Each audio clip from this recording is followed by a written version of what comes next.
I'm supposed to be up here. So happy Thursday. We're happy to be back here again today. And our first on this morning is David LePage again. David's such a wealth of knowledge, and I learn from you every time that I hear from David. And so really happy to have you here. Emergency exits, of course, are all in the corners. Go back out and you'll see the exit to the left. Bathrooms are turn left, turn right. You'll find those. And there's coffee out there. Help yourself to coffee and treats. So David doesn't need any introduction for those of you that were here before. David, the floor is yours. You have 45 minutes. Great. Thanks, Carol Ann. Good morning, everybody. This is great. And here he is again. When I was teaching my MBA class last night and the slides started to come up, I said, that slide again? This is like, okay. So this morning we're going to change topics a bit. Some of you who've been here for the last couple days will see some similar slides. But really what we're going to be talking about this morning is about social procurement, and not just a framework like we talked about yesterday. We'll do a little bit about the framework, but then we're going to really get into like some of the how and some of the tools that we've seen that are emerging, and we're going to talk about a social procurement journey. But what we want to look at is really what are the tools and the processes, because the last couple of days we've been talking about the why, because we're trying to look at the fact, and we're going to focus a lot today on government because that's one of the key drivers we've found in social procurement, is that governments spend a lot of money. They spend billions of dollars. The federal government spends $24 billion a year on goods and services. And in construction over the next 10 years, they'll be spending about $200 billion. So there's lots of money being spent by governments at every level. And when we think about that spending, and we think about every one of those purchases does have an impact. It has an economic impact, a social impact, a cultural impact. And now we start to think about, okay, if we could take those billions of dollars and start to look at them from a best value perspective, what is the chance that we can actually use those as a tool to build community? So one of the things that's fascinating on the federal government level is there's been dramatic shift in the last couple years. In the spring of 2021, Treasury Board, which is a big umbrella, they set all the kind of parameters for how government works. They came out with a social procurement statement policy that said in May of 2022, this new policy will come into effect where the federal government is going to look at best value. Public Service Procurement Canada, which is in charge of all the federal spending, came out the same year, and this year now has a new policy that again says we're going to look at best value. So it's a really dramatic shift that has happened on the federal level. So basically what everyone in social procurement is starting to look at is they're already buying these goods and services. They're already going out to market to get them. And we're realizing that as that market is shifting and moving away from just price and quality, but also looking at environment, and now the evolution of that to start to look at how do we also include social. So we are getting to a point where we're understanding the policy framework and the purpose of what social procurement can do by adding a social value to existing purchasing, which is why we then get to this community capital, where we start to think about social procurement as a tool to build not just economic capital, not just to be an economic transaction, but it's actually a means to create community capital. So it creates human capital. We think of like choices for youth, giving young people an opportunity. We think of like Smart Ice and bringing in environmental and cultural and creating opportunities and building the relationships, the social capital. And then there's, when we start to talk about social procurement, especially when we start to talk at every level of government and crown corporations and universities, any government-funded entity has to follow the trade agreements. And we always kind of laugh because I work and do some international work, and I go to some countries and they say, what's the trade agreement? And I said, oh, we have about 60 of them. And we can, how many, Heather, have you? There's quite a number. So there are more coming. So we're always, yeah, like I think they just talked about a new Korean trade agreement. So the trade agreements actually put parameters on how government can spend money, because basically government cannot exclude anyone from bidding. So you cannot say something like, we are going to prioritize only local businesses. So the trade agreements say everyone has to be able to bid. But the trade agreements do allow government to say, whoever wins this bid has to deliver a social value. There's also exceptions. And some of the exceptions are interesting because it includes nonprofits. So as social enterprises, primarily in Canada, are nonprofits, they actually, buying government to nonprofits is actually an exception. And Manitoba Housing actually uses it in their relationship with Social Enterprise Build. They contract Build to refurbish all the apartments when someone in their housing moves out. And so it's really a fascinating thing we have to work with within social procurement, but we're finding that there are ways to work within it. You're not allowed to say local, but you can prioritize small. So in a province like Newfoundland, you can actually look at, and what it does, it kind of works through it. The other myth is, and it was interesting this morning, Jen and Mariana and I did the CBC radio show, and that host was amazing because she learned about social procurement in 7 minutes before we got there. And one of her questions were, what are some of the myths? And so one of the myths is that it's going to cost more if you do social procurement. And we're getting more and more evidence that it doesn't cost more because, one, you're still going and being competitive. You're still looking for a competitive price, a good quality product. And we're actually getting examples like this project in Comox on Vancouver Island, where there was no cost, but they actually went above their hours of employment training that they were expecting. And I was talking to the CAO of a tiny community on the west coast of Vancouver Island. Some of you probably heard of it. Anyone here go surfing?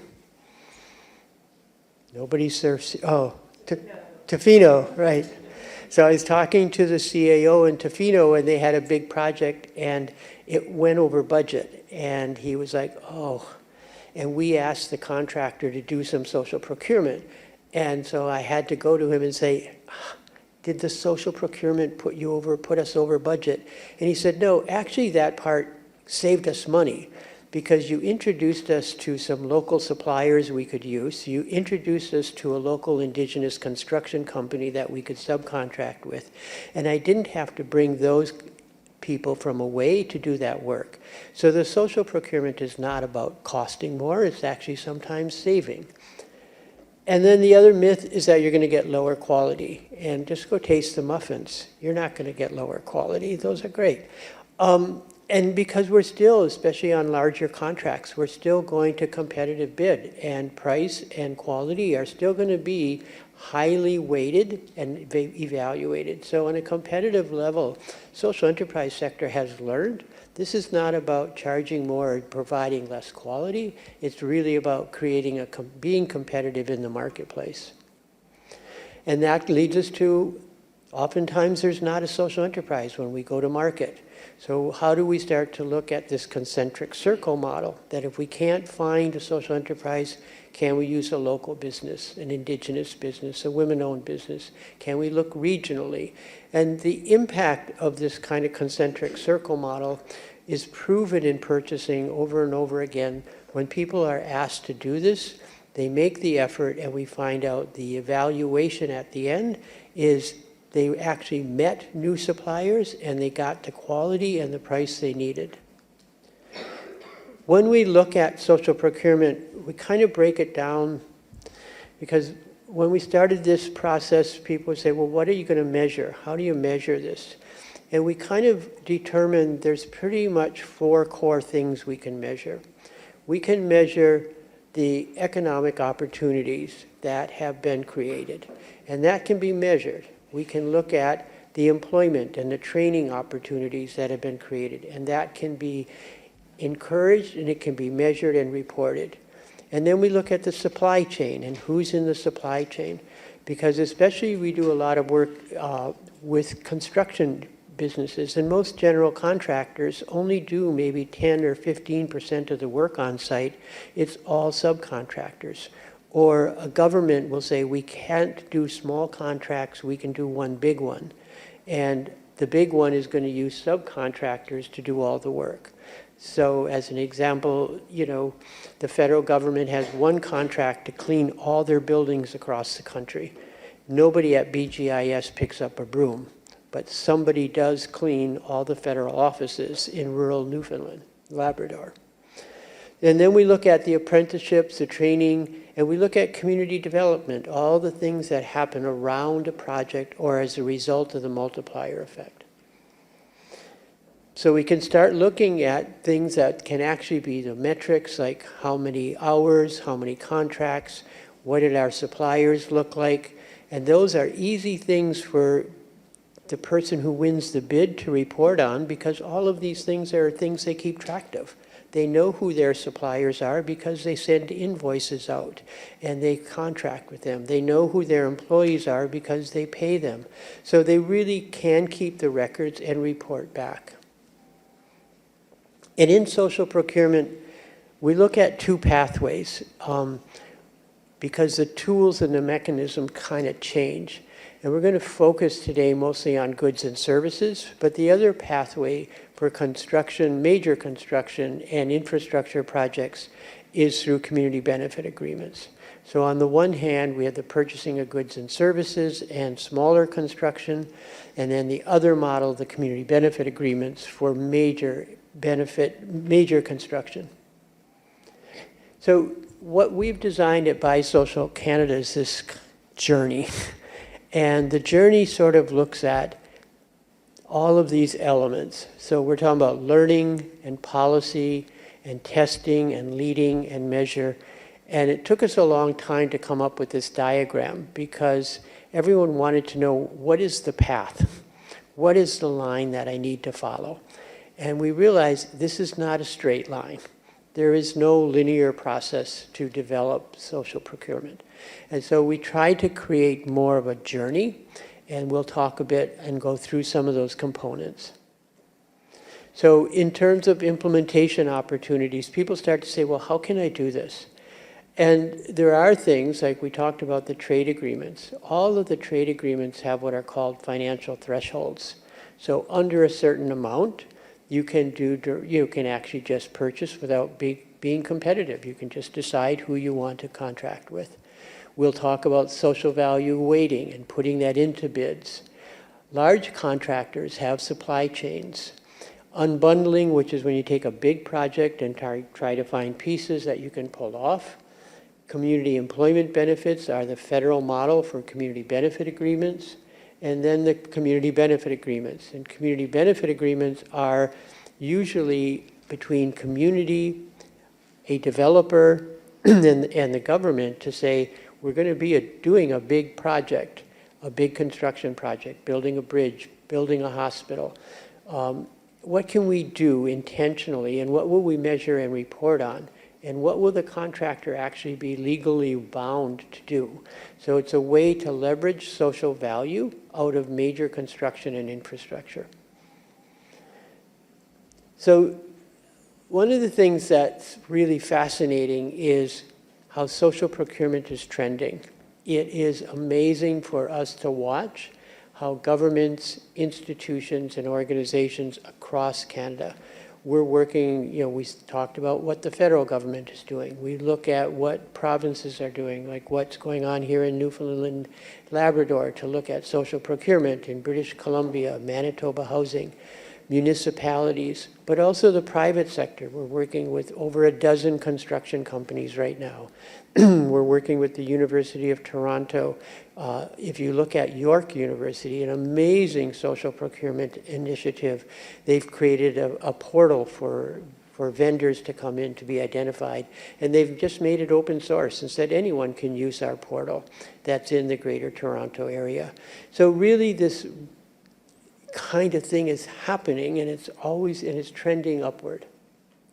And it's being led by things like we're seeing on the federal level that we talked about, municipalities across the country, from Tofino all the way to like Halifax and everywhere in between, institutions and businesses, companies like SAP, which is a large software company.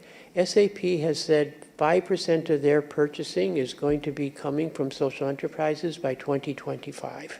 And you'll hear later from the CEO of Chandos Construction doing amazing things voluntarily as a construction company in order to enhance the value that they're creating in community. So the approaches, social value in requests for proposals, community benefit agreements, small buys, direct award, and set-asides. So if we think about that, most institutions, government, and private sector have sort of what they can do is small buys. It's things like catering. It's things like maybe a contract that they need for fulfillment of something. We have a social enterprise that does gift packaging, and a big developer just ordered 200 packages of social enterprise gifts for their holiday event. So all kinds of things that are done below a financial threshold. And then there's the direct awards, and oftentimes direct awards come from either set-asides of some kind of priority, what you're doing, or they come from a pre-approved list, so a pre-qualified list. So the government might put out a request for pre-qualification so they can identify who's ready to do this work when it needs to be done, and they have a smaller pool that they can work with. So if you're a supplier, a social enterprise supplier, you want to not only look for what are the direct opportunities and what are the RFPs, but oftentimes getting onto a preferred list can be putting you in a really lucrative position. The competitive bid process, this is where we get into the larger requests for proposals, requests for information, requests for qualifications, so RFX. And this is like, I had to learn what RFX was. I had to learn what RFP was when I started this, and I got that. And then they said, now there's RFX, and it's actually, does anyone know what the X is? There's no science or math majors here then. I learned this from an engineer at one of my presentations. The X is that unknown factor in math. So you put an X, and RFX covers the whole gamut of RFP, request for proposal, RFQ, request for qualifications. So RFX is that like the right way to say it? It's like it's all the requests for. And so what happens in these competitive bids is government posts it, and there's a number of places where it's posted. If you're working in Newfoundland, Labrador, you probably want to find out where are they posted.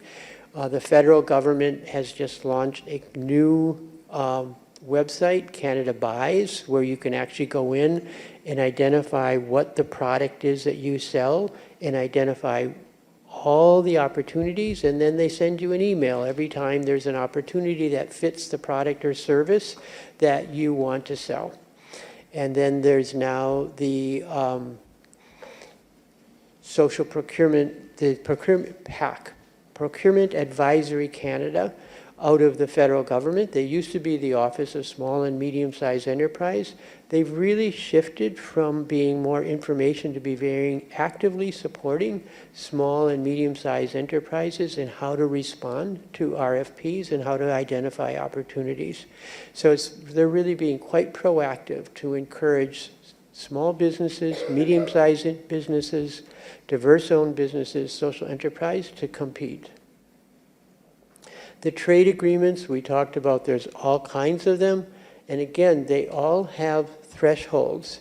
And the thresholds allow you to look at what are the opportunities as a supplier, and they put the parameters on the purchasers of where they can do direct small purchasing, where they can do limited requests for proposals, and where they have to do completely open proposals. If you go to the provincial website in procurement, the provincial thresholds are all published and open for the different kinds of work. I tried to get it on this slide, but I couldn't copy the table very well, so it came out. But they're on there, they're public, they're open, and you can just look at what are the thresholds in Newfoundland and Labrador for the different types of goods and services and construction.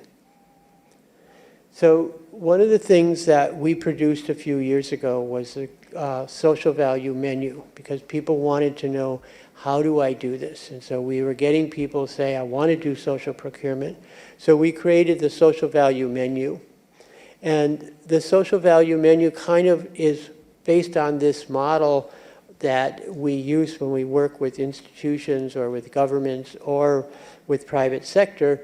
It's really about designing a journey. And that journey is not like making social procurement happen outside of what you're already doing.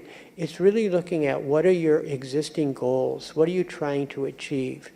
And then how are you able to do that through what you already purchased? And what are your tactics and how will you measure it?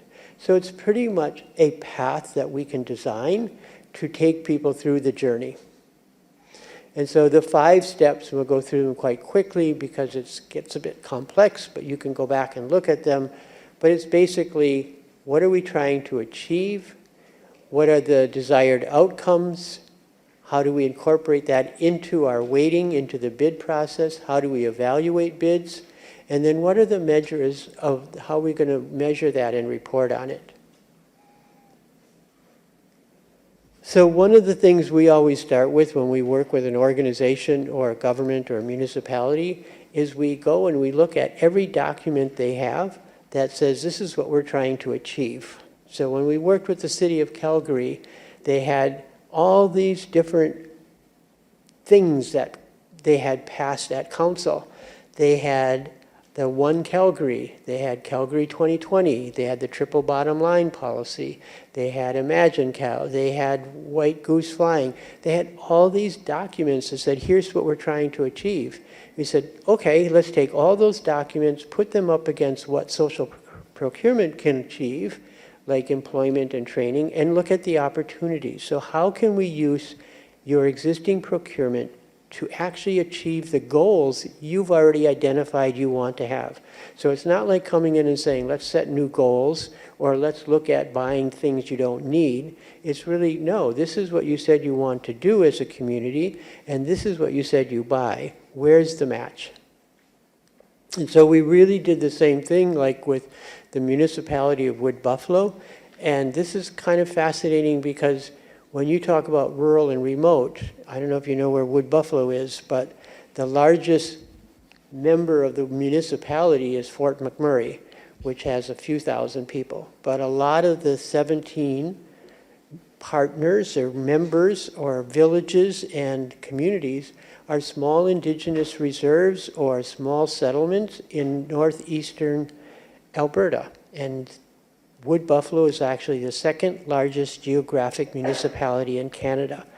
And the total population is probably maybe 5,000 if you take away all the workers. So it's the same thing. We looked at what are you trying to do, and it's really remote. And we did lots of engagement with communities and with the indigenous community, construction, to really try to understand what were they trying to achieve, what could they achieve. And so you start to identify those organizational goals. And then when you have the goals, you start to identify what are the desired outcomes. And this is where you start to match up with what employment can we create? What kind of training will feed into? Is it apprenticeships? Is it youth? Whatever it is, so how can we start to match that? What is the supply chain? So one of the things when we worked with Wood Buffalo was really from the indigenous community was to say, We have a lot of businesses, so when you start to put out bids, make sure we know about them because we would like to participate in the process. Can you do specific set-asides for indigenous businesses? So it was really looking at what they were trying to achieve. And then how do you incorporate that into the actual purchasing? So again, then you go back to the tactics, right? This is where you start to say, if in fact you're buying these items and they're below the threshold, we don't have to go to bid. And if we have the tactic attached to the goal, then we can say, okay, here's an opportunity. We're going to do small projects through, here's an example, University of Toronto, you know what, $230 million a year operating budget, but when they're going to paint a classroom, it's only a couple $1,000s, so it's below their threshold.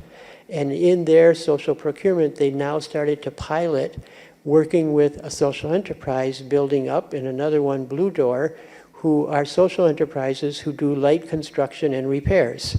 So the University of Toronto, instead of just calling someone who's a commercial painter, can say, okay, no, now when we do a classroom, we're actually going to use a social enterprise because it's a small buy, it matches the social goals we're trying to do, and it meets all of our pricing and quality that we need. And then the direct awards, and then the competitive bids. So you start to look at, when we start to go through the journey, what are the tactics that are going to help us accomplish that? And then we start to build those tactics actually into the RFX language. So it's not something that's done separately, it's actually incorporated into the bidding process.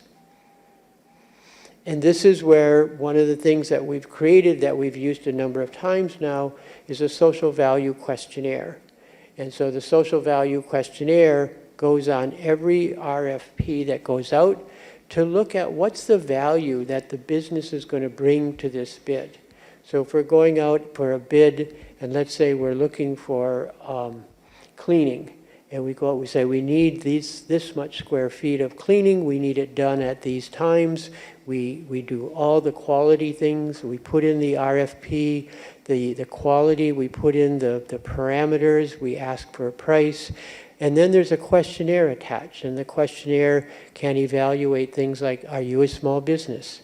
Are you a social enterprise? Are you an indigenous business? Are you a women-owned business? Do you pay a living wage? Do you have a social procurement? So the questionnaire can actually be whatever is wanted with what's trying to achieve the goals that the buyer has. And then there can be an environmental questionnaire attached. So right now we're working with the city of Winnipeg, and they have done, and they're just working on their social questionnaire. They're just approved a draft of the environmental questionnaire. So those will go with every RFP. If you go to the Wood Buffalo website and just put in the search social procurement, they have their social value questionnaire publicly available, so everyone's bidding is going to know what are the questions. And then we evaluate the bids as they come in, and the weighting for the social value, most municipalities are in the 5 to 10%. Some of them, when doing something with a high social value, like maybe landscaping, some of them will go like 20 or 30% because they realize the social value is more available in some types of procurement opportunities. So the weighting percentage can shift depending upon what's being bought. So if you think of catering for an event, you might have a higher social value on that RFP than if you're buying a vehicle, which is going to be more technical, etc. And the social value may not be as high because it's going to come from away, but you need the right kind of fire truck. Construction can vary depending upon the size and the type of construction. We're working now with a hospital. And the PCL that's building the hospital has to bring in really specialized people because of the type of thing. And it's been real difficult to get some of the social value components we're trying because it's specialized. But then you look at the work that Impact Construction does here, or that Building Up does in Toronto, and you get to a different kind of construction and the social value can really go up. So the bidders' responses include that language and the documents. And I know that RFPs can be really intimidating because oftentimes they're like, 80 pages and you look at it and you read the first 60 and you haven't figured out anything yet. There's actually someone from Canada's Procurement Services that was doing a class for us, and he said, okay, here's my tip. Go to the back of the RFP and read the appendix that says, here's what we want. Evaluate, does that fit with what you can do? Then go back and read all the things you have to give us to get there. But don't go through trying to figure it out until you know there's actually a thing. So we actually worked with Employment and Social Development Canada Ministry and created a supplier readiness workshop that we do for social enterprises and small businesses, because it's really like helping them start to understand how to identify opportunities, and when the opportunities are there, how to respond. And so the evaluations of the bids, I'll give these guys time to shift, take a breath. Okay, thank you. And then, the bids come in and the procurement people have to review them, put down their scoring. And then when you start to think about scoring, it's really, did you meet the criteria? And it's great if you bid and you didn't get it. It's sort of like really important to follow up. You're always allowed to talk to the procurement people for why didn't we get it? Because that's really a learning process. It may have been part of how you presented it. It may have been not the right match in their mind. But when you do a bid, make sure that you do it really, really well and that you respond to what they're asking. And if you win, then you can get into the negotiation and the contract stage. And when bids are being evaluated, one of the things that we recommend for purchasers is that they put price in the right element of how they evaluate. To do that, we actually, Larry Berglund, who's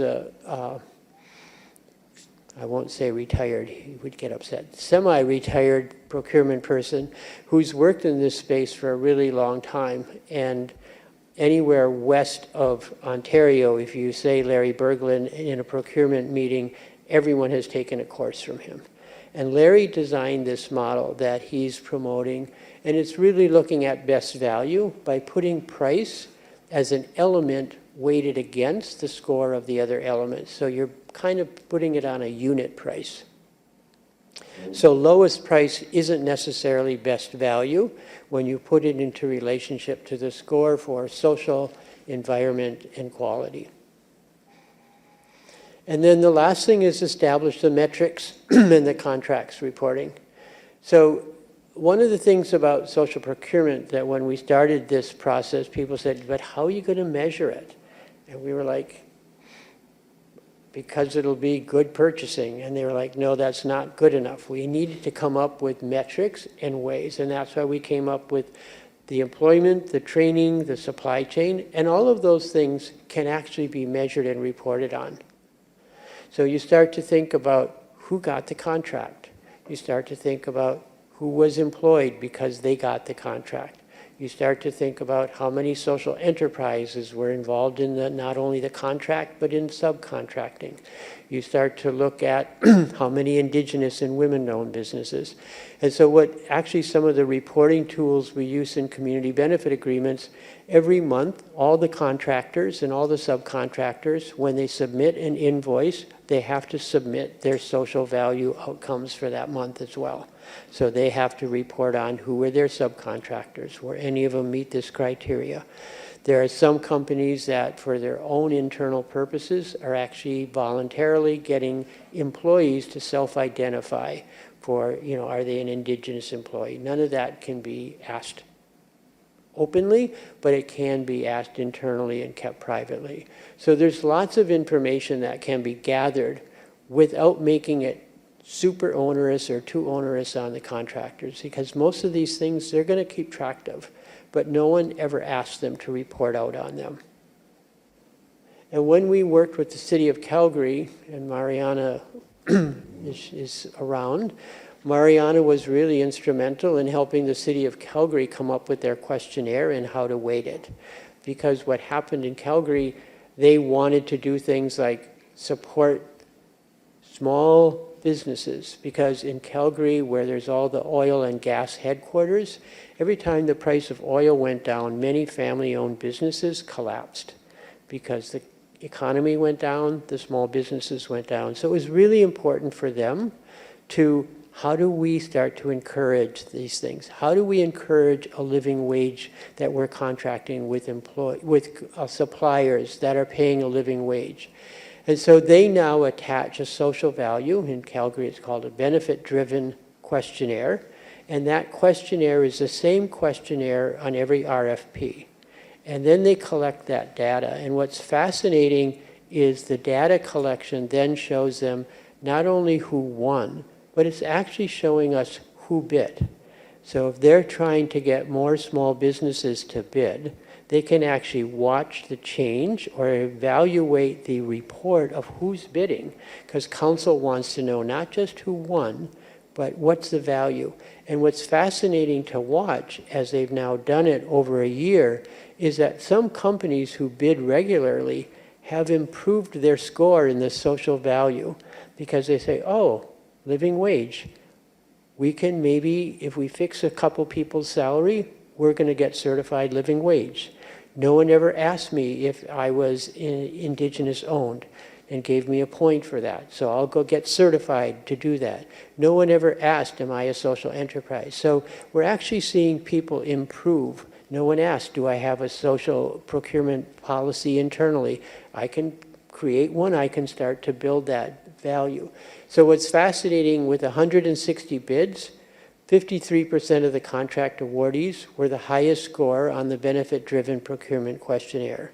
So they're actually finding that and being able to report to council and back to the community that their purchasing is actually creating support for small businesses in Calgary, which is one of their goals.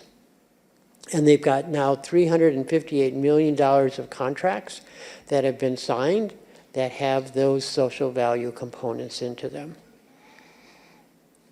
So all of these pieces, all of these strategies, all of these ways really, really depend as well on the whole process of change management and the culture change.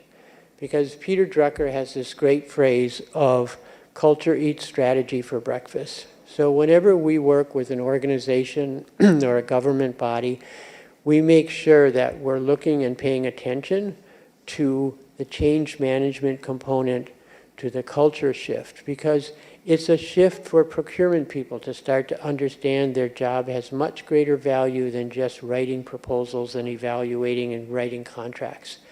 Their job now becomes part of helping that government achieve its social and economic outcomes, and they're contributing to that. For people who are bidding, they're starting to be asked, what's your social value? So we start to see companies who are saying, we've never been asked that before. Can we start to tell our story? And so they actually are doing great stuff, but never got valued for it. And so it's really becoming for them a way to do it.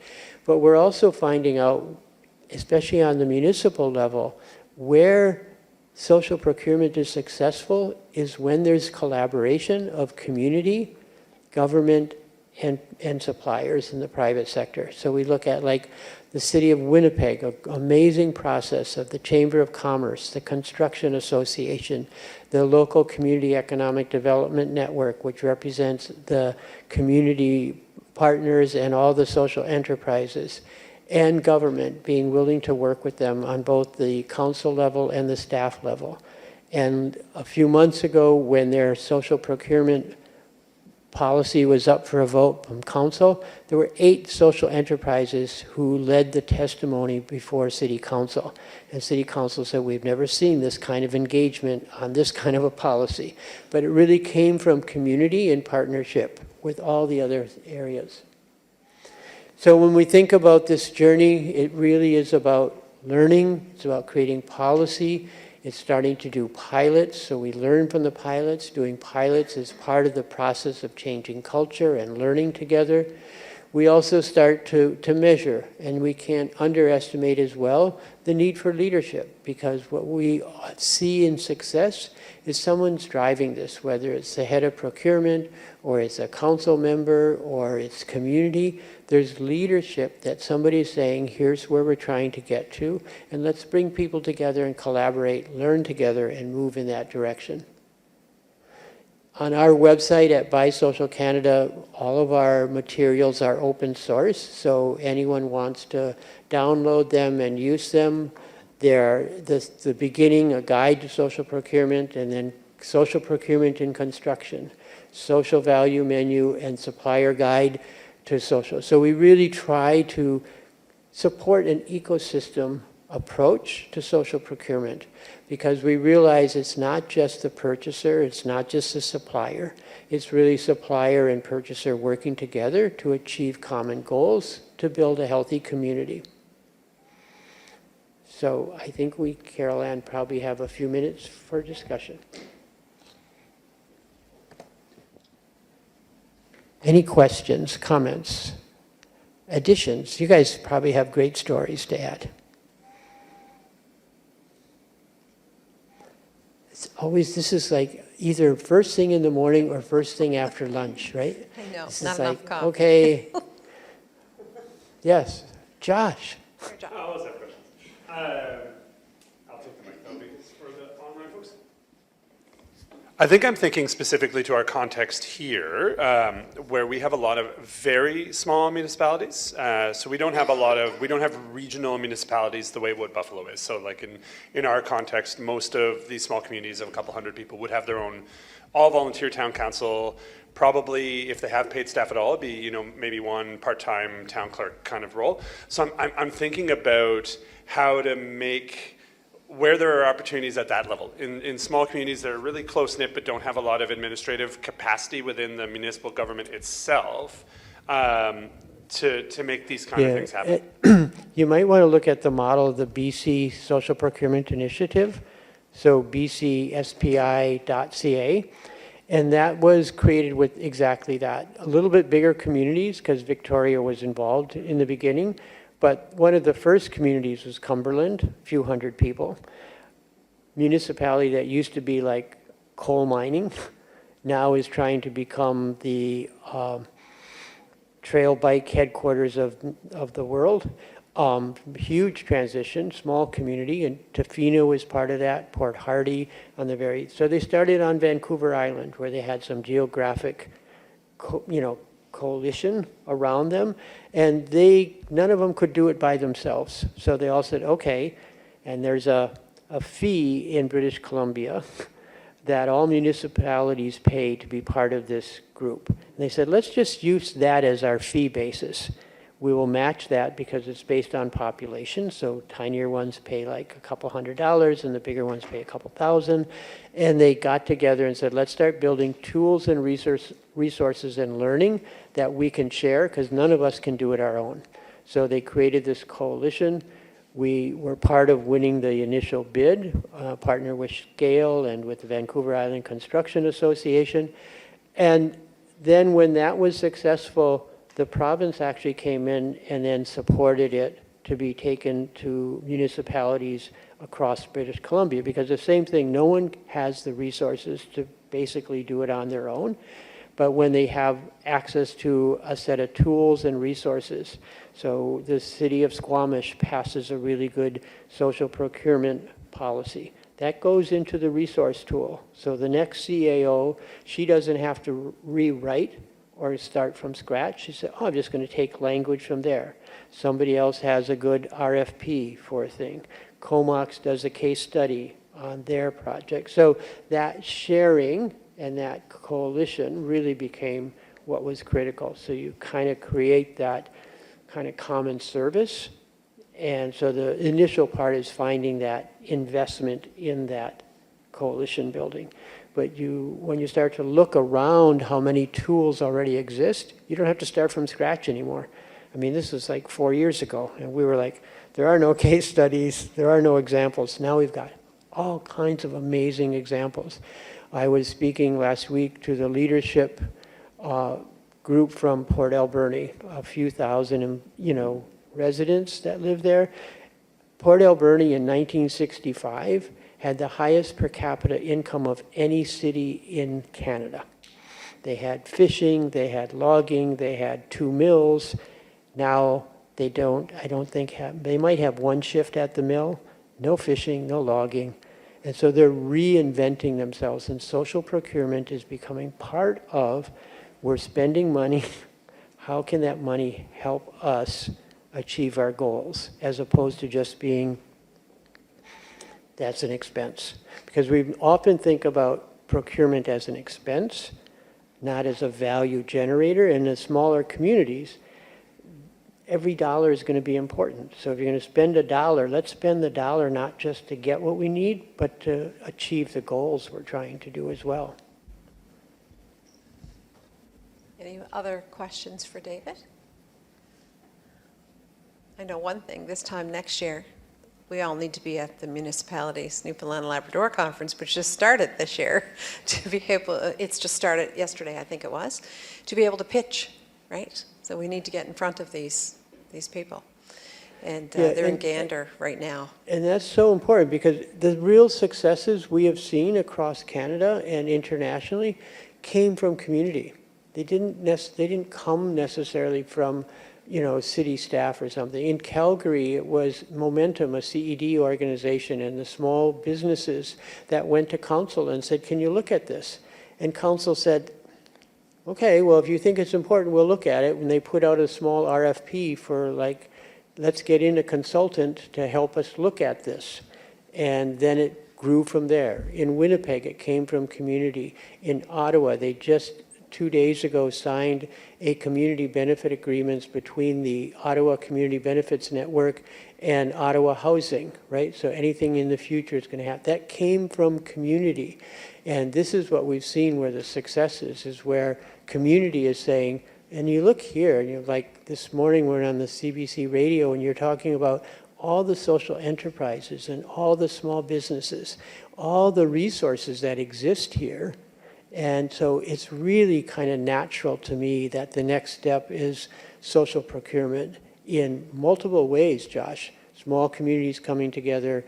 You've got like this university that probably has a budget. I noticed the Aramark truck go by last night. Aramark is not based in St. John's, the last time I checked. They're from the US, and they're, but where do they buy? Where do they hire? What's their sustainability plan? What's their social value? What's their engagement with local businesses, local growers, local suppliers? So you start to look at what's already happening. You're not saying there's a social enterprise that's going to replace the food service, but look at the University of Winnipeg. And the University of Winnipeg actually has a social enterprise, Diversity Foods, managing and doing the entire campus. Intentionally created a social enterprise to work with people facing barriers and new immigrants. So they created a social enterprise, and then they helped nurture them, and then they went out to competitive bid and said, in our evaluation, we want to focus on local products and services and employment for people with barriers. And only the social enterprise could compete on that bid. They won that probably 8 or 9 years ago, and now Diversity Foods has been doing the University of Winnipeg ever since. And it's kind of fascinating because you talk to the executive director and he said, yes, we were told to hire people, get them trained, and then move them on. He said, I'm not getting rid of any of my employees. They're the best people I could have. And you go there, and it's, I think, other than the Coca-Cola products, because they're a big sponsor, all the food is, I think it's over 60% is locally grown. This is Manitoba, right? All the food is locally grown, and all of it's healthy. The first year was a bit of a transition from burgers and fries to healthier food.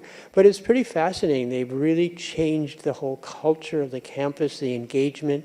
You go there to buy, and everyone's engaged because they treat their employees, their jobs, they're great. So it's fascinating what the opportunities are. So it seems to me that there's a lot of unknowns, I think, within the communities, certainly within the municipal communities, so they don't really know what they don't know. And I guess it's up to us to be able to figure that out and say, guess what? And here we are, and start to educate. And I suspect as you start doing that, you're going to find some great examples of municipalities that are already doing it, and they didn't say, this is what I do. And you're probably going to find the universities like, oh no, that's how we run this, or that's how we do that. Or you're going to find out that in the province, I was doing a presentation to Parks Canada a few years ago, and they said, oh yeah, we do that. And they had never thought that when they send people to go work somewhere and they say, well, you should always look at staying at the locally owned motel, not at the chain. And they said, yeah, we already tell people that. Or we already say who's in your supply chain. So people are doing it. So you probably have some great stories that have never been asked. You probably have some amazing small and medium-sized businesses doing amazing things in community, but no one's ever said, do you do this? Or no one's given them credit for it when they bid on a product or service. So they're trained to only bid on price. But when you start to say, no, what else do you do? You're going to find out, oh, we actually, have 5 new immigrants that came to the community a few years ago. We brought them in. We just met a construction company that works with a social enterprise that does language training because they found a whole bunch of their staff didn't speak English.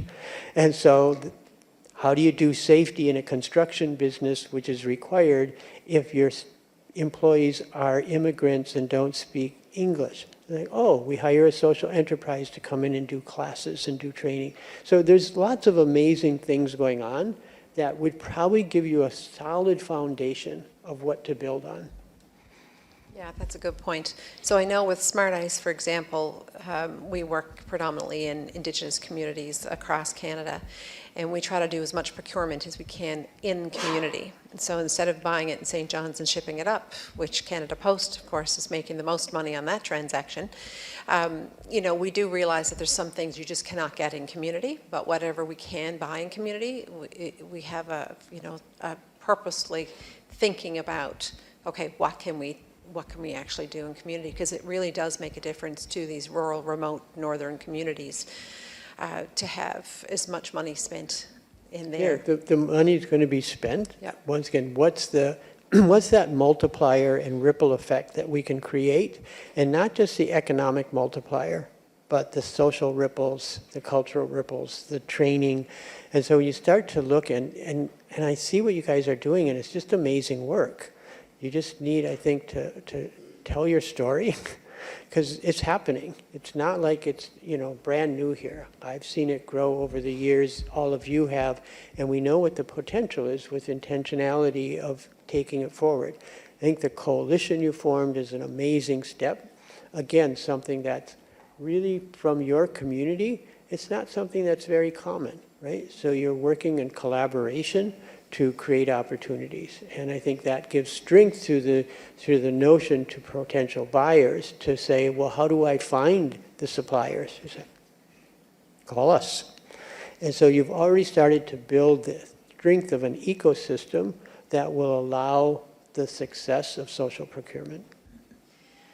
Yeah, that's very, very interesting. So we've got a couple of more minutes. Our next speaker is actually unable to attend.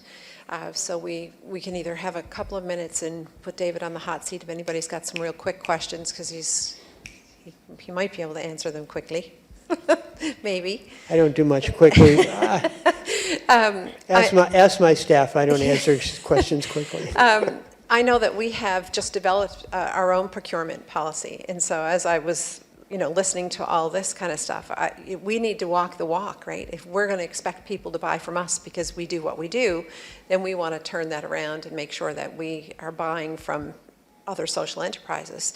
So as an example, we buy from the shop. Mary Lynn Taylor mentioned the shop yesterday. It's a Choices for Youth social enterprise. So we could buy our own cricket machine, if anybody knows what a cricket machine is. And we could buy our own, and we could train the engineers how to use the cricket machine. But what we do is we hire the shop to make our neck warmers. They do all the serialization of each one of our buoy components. And we just ship it over there, and we say, this is what we need done. So it's the youth in the shop making it. Impact Construction makes all of our crates. And the youth staff are learning how to read blueprints. They're learning how to make cut everything out, prepare everything, flat pack it, all within the regulations of Canada Post, so it can be shipped in what length and thickness and weight. They learn how to strap it all, get it ready for shipping, and we just place the order. And it goes over to Impact, and then they bring it back to us done, whether it's painted, branded, everything that we want to do. And so we really, in Smart Ace, are really trying to figure out where else can we do that. So we have a draft procurement policy now, and we have weighted it with the other thing in there with obviously social value, but Indigenous piece for us, right? So is it an Indigenous business? And so it's a bit of more of an extension of supplier diversity, but certainly that social impact piece is in there. And it's interesting because depending on who you show it to within the organization, they're saying, but we can only get this in China, but we can only do this, but we can only get that. And there are things that, yes, we can only get printed circuit boards. And I don't know another social enterprise that does printed circuit boards, which is a really unique piece, but there's so many other things that we can purchase from social enterprises. So we're really trying to walk the walk. So if we all did that, David, and share the public, our procurement policy with each other, because of course this sector is very much, you don't have one here, take it, rip it off, duplicate it, and it's tweak it, change it. And it's like, I was part of creating a social enterprise a few years ago. In British Columbia, there's BC Housing, and they manage all the social housing across the province, and then they contract nonprofits to do the actual day-to-day management, but they operate them all. They own lots of buildings. And in the city of Vancouver, and especially in the downtown east side, the low-income area, they own dozens of formerly small hotels that have been transitioned into social housing. And on the first floor of many of their housing projects are commercial property, which has nothing to do with BC Housing. It's just when they bought the building, the commercial property came. So we looked at all that commercial property, especially in the downtown east side, and we said, what if we created a social enterprise that managed all that commercial property for you? It wasn't an easy negotiation, but we actually, over a period of time, negotiated to lease from BC Housing all the commercial property on the first floor of all their social housing in the downtown east side. So it was over 100,000 square feet of commercial property that was in 26 different buildings. And some of them already had nonprofits that were paying minimum rent, social enterprises paying rent, but there were like pubs and restaurants in Gastown, kind of a gentrified area, paying commercial rent. And we did the math, and it actually was kind of fascinating. If we charged the nonprofits and the social enterprises only operating costs and charged the commercial people commercial rent, we could create quite a profit. And that was then committed to go back into the community as a community economic development tool. But it was really that kind of partnership with BC Housing, because this was not part of their mandate, and creating it into a social enterprise that became a new tool to ensure that social enterprises were not going to be pushed out of their property because of rent, and that nonprofits like the Women's Center and other social service and some Indigenous artists actually had affordable places to work and live. So I love how everything is outside the box. Look, it's like same thing, and then all that. So now we had 100,000 square feet of property to manage, so we had to have cleaning done. That's the cleaning solution. Then we had to have outdoor cleaning and graffiti removal. That's mission possible. Then someone had to manage the property. That's a tier of property management. So we did that kind of model of like, how do you use something to purposefully create the opportunities for social enterprises to work collaboratively. That's excellent examples. Brent? Let me bring the mic over to Brent. Oh. Speak loud enough with you. Well, I think with the streaming, it's there's- better. Okay. Thanks, Carol. Good morning. Brent Mead with Seafair. So, David, I'm really curious around this issue of culture change because, I mean, forums like this, which I applaud, are important ways of getting us there. But I'm just wondering if you can share with us some of your experience of how the champions of culture change have emerged in the communities you've worked in. So here in Newfoundland and Labrador, I think at the municipal level, we wouldn't be blessed with the capacity to drive it outside of our maybe 2 or 3 major cities much more effectively than we are now. Well, we have government. We have the provincial government, a major procurer player. We would have the social enterprise community, and we would have the private sector. So with those players all being part of this picture and driving the culture change, who have you seen as culture champions in this, in your experience? And given a small jurisdiction like Newfoundland and Labrador, who has tended to kind of rise to the top in terms of driving that change? So I think there's some interesting examples. I think the coalition here is in a position now to start thinking 3 years of goals. And one of those goals is how do we start to change culture and language? So using things like reverse trade shows, right? So the trade show is done with all the social enterprises and then bringing those buyers in and meeting in a different format, right? So that's been successful in Toronto and Vancouver and Calgary and other communities where you switch the conversation. Some of it is consciously and intentionally doing things like these workshops in an accessible way to say, okay, it's really, really important to do some learning. Then some of it, I think another piece is for the coalition to look at what I refer to as missionary work, which is really going and talking to chambers and talking to the groups, the construction association, and bringing some of these groups along on an understanding of social procurement. So it's really kind of like, if you're familiar with community organizing tactics, it's really a community organizing. I would suggest reading Saul Alinsky, an old Chicago backyards community organizer. And he learned that how you get change to happen is by bringing people together and by learning and engaging.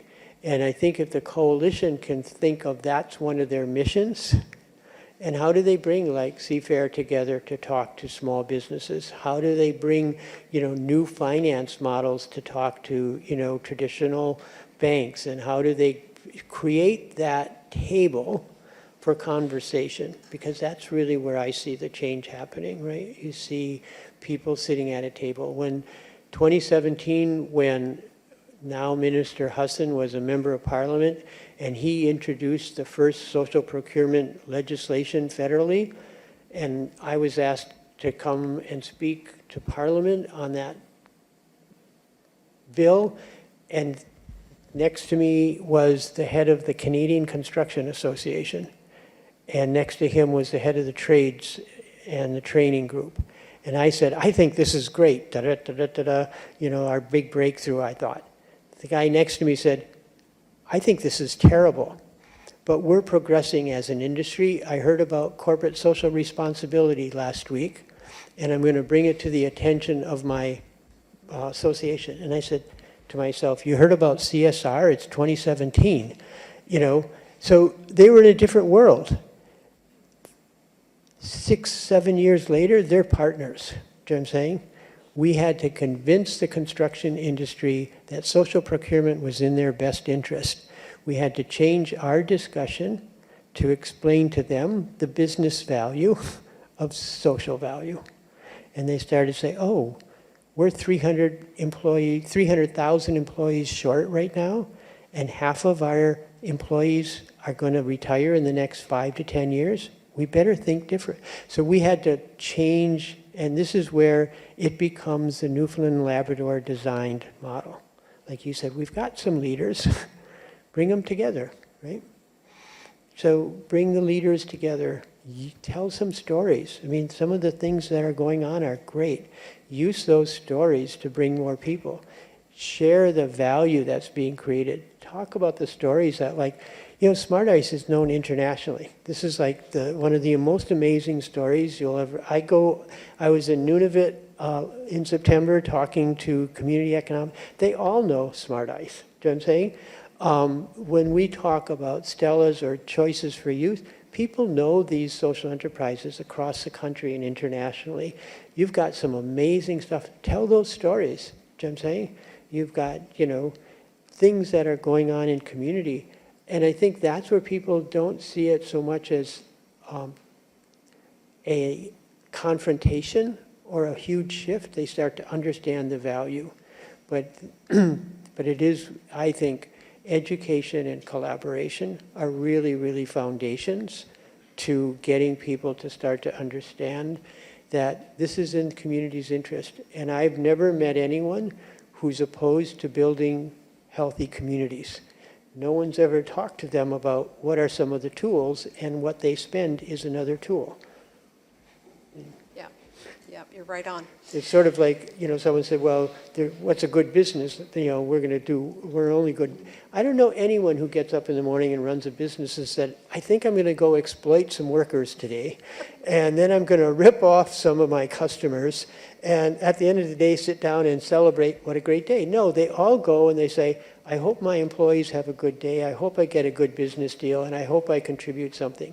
And I think we have to build on that innate kind of hope that everyone's in this together. We just haven't figured out all the places we can do it. So that's back to the value alignment, right? Exactly. What you were talking about yesterday. Yeah. And that's back to the beginning of social procurement. The first thing we do is say, what are you trying to achieve? Yeah. What do you spend? Now, how can you connect your spend to that? So like when we're working with government of British Columbia, all kinds of different ministries, right? All kinds of different mandates. But you know what? They all spend money. They all do spend money. All right. Thank you, David. Was there another question? Oh, Jen got another question. Okay, hang on. You're holding everybody from coffee. No. So I've been reflecting a lot, David, on your comment yesterday around storytelling. And I think that that's a really important component of kind of what can drive this movement towards social procurement for both social purpose organizations and businesses, but also from a government perspective. But I was wondering if you could touch a little bit more on kind of the metrics and how do you demonstrate impact? How do you talk about your impact? Like, what are some of the things that social purpose organizations and businesses should be actually measuring and talking about? So like, I think about employment hours, I think about like social return on investment, like what should we as social enterprises and nonprofits be focusing on as part of that storytelling?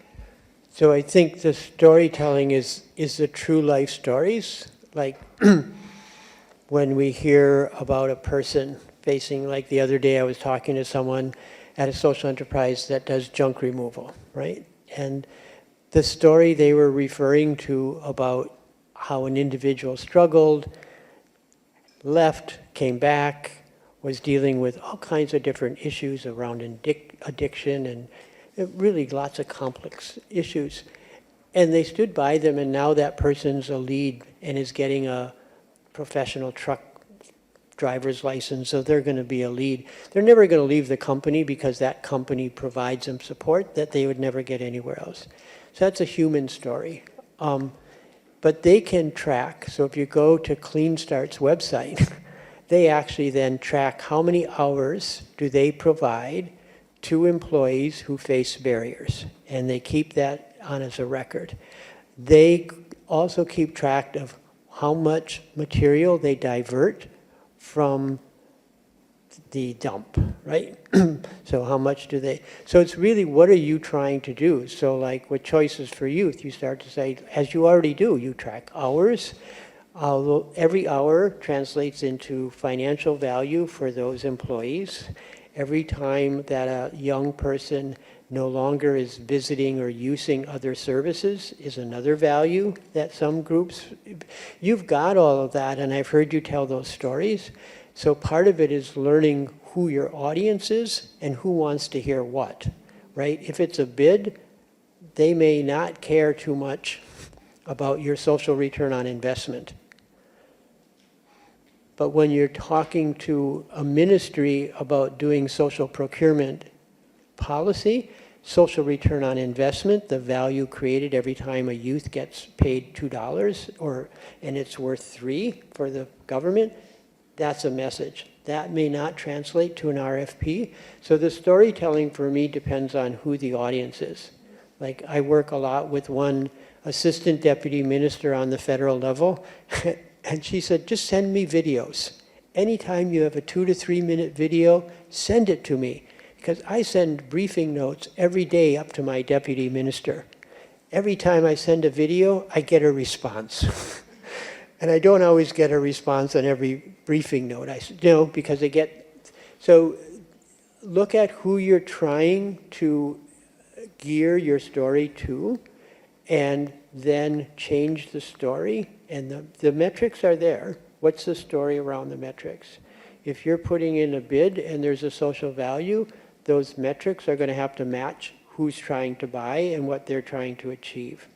But then there's the other side of your story. What is Choices for Youth trying to achieve?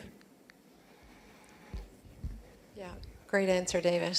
I know there's so many different audiences, right? There's funders, there's your communities, all the different stakeholders, and they all look at completely different things. I learned that very early on when I started working on a social enterprise and was hired as a manager. One of the questions I forgot to ask really clearly was, can I really look at your books? And my first month there, I started digging into the books, and it's like, oh, we have a mortgage on our building. The building is worth less than the mortgage, which is kind of not good. So I went to the bank to say, can I refinance our building? We have a problem. And he said, no. And I said, well, but why did you give this group the mortgage in the first place, and now we need some help to pay you back? He said, if you will notice, that person no longer works at this bank. So they didn't care about our social story. They just wanted us to figure out how to do a financial recovery, right? So audience, he wasn't concerned about the social value, but then when we went to refinance the building with a community economic development corporation in the municipality, they wanted to know all about what's the value we're creating if they would refinance our building, because they were looking for the cultural and social impact of a municipal financing program. Totally different story. Same problem. David, I want to thank you very much. That was excellent. Round of applause for David. So Heather and Amy are here. I see Heather over there, and I see Amy over there. So let's have a break till 10:45. So that's lots of time to grab a coffee and some sweet treats from Hungry Heart. And we'll see you back at 10:45.